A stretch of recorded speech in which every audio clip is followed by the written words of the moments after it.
Alright, it's almost 11 o'clock. We're in my basement, and I have to do a little demo for you. This is probably the only time I can do it is when my kids are sound asleep, so here we go. If you take a look at my phone over here, I have a tuner set up, and what this tuner reads is the frequency of the sounds or the pitch of the sounds that are coming, into its microphone.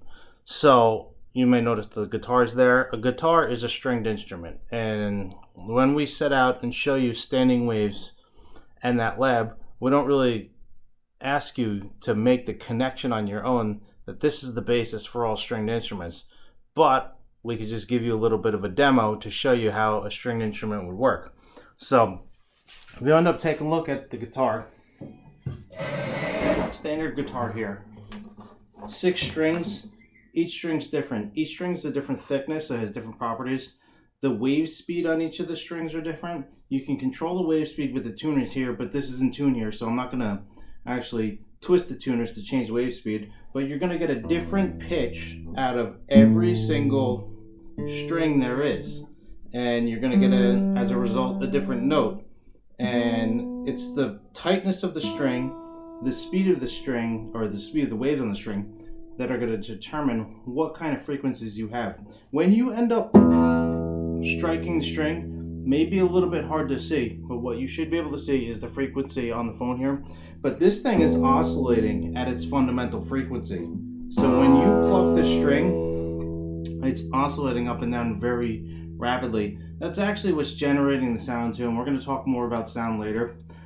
And the other thing that's going to determine what kind of pitch we have is the length of the string. The length of the string is designed by the guitar here. It's tethered to this point here and it's tethered to this point here. So the length of each of these strings is exactly the distance from here to here.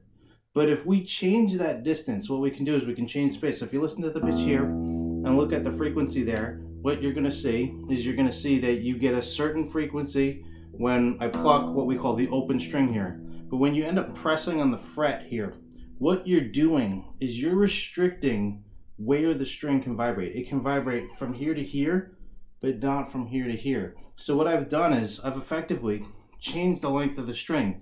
So if you listen to the pitch when it's open, and then when I press on the fret, listen to the pitch now.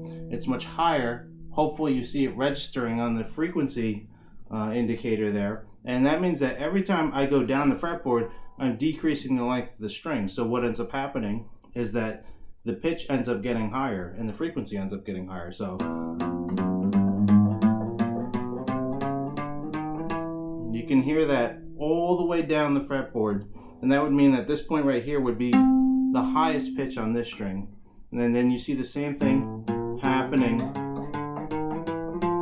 for the other strings as well. You get different pitches for each string. Turns out that this string right here gives me low pitches, this string right here gives me high pitches. And when you play them all together, you can end up getting something that can actually sound